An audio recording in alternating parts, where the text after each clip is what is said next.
Hai, perkenalkan nama saya Mawar Sarah Sembirin dari kelas 92. Pada video ini saya akan membacakan teks monolog yang berjudul Kota Tanpa Buku. Kota tanpa buku. Pernahkah ke toko buku, perpustakaan, atau taman bacaan? Tidakkah engkau merasa istimewa ketika berada di dalamnya? Di sekelilingmu ada berbagai tokoh dari dunia nyata dan khayalan.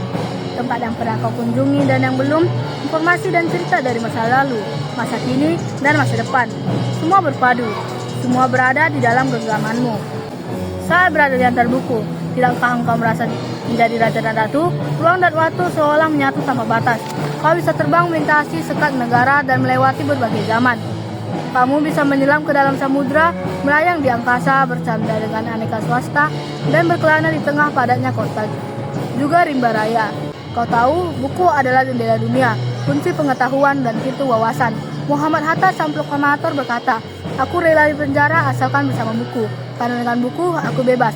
Melalui buku, manusia terbebas dari ketidaktahuan. Tempat-tempat yang dipenuhi buku adalah harapan berkembangnya pengetahuan dan wawasan. Apa jadinya jika kotamu tanpa buku?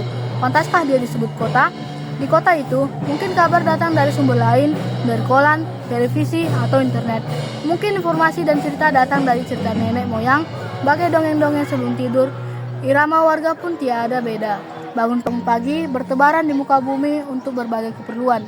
Untuk kembali pulang siang atau sore harinya. Setelah itu mereka berangkat tidur dan memulai lagi hari berikutnya. Semua serupa. Di kota itu mungkin ada bangunan bernama perpustakaan. Di dalamnya buku-buku berderet dalam rak yang tak terjemah. Tiada tangan meraih dan membuka halaman demi halaman dengan sukacita. Mungkin juga ada tumpukan buku di sudut-sudut sekolah yang sepi dan berdebu. Jarang dikunjungi, jarang dibaca. Buku di sana tergorok tanpa nyawa. Bagaimana dengan kotamu? Mungkin kau tinggal di kota yang megah, atau di gang sempit, di desa terpencil, di sisi-sisi pesisir, atau di kaki gunung. Lalu jika tempat itu belum ada, maka kalau engkau menjadi orang yang mulai menghadirkannya, kau bisa memulai dari sudut di teras rumahmu, ajak teman-temanmu memulai langkah baru. Jangan biarkan waktu berlalu tanpa buku. Siapapun dirimu, bersahabatlah dengan buku, dia akan menjadi teman setiamu sepanjang waktu. Kunjungi dan mengajak teman-teman membaca dan berbagi cerita di sana. Jadikan tempat itu sumber kebahagiaan dan pengetahuan.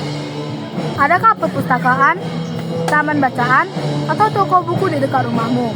Jika ada, apakah tempat itu menjadi wadah kumpulannya anak-anak dan warga? Menjadi pusat berkembangnya wawasan dan pengetahuan? Atau hanya menjadi pandangan?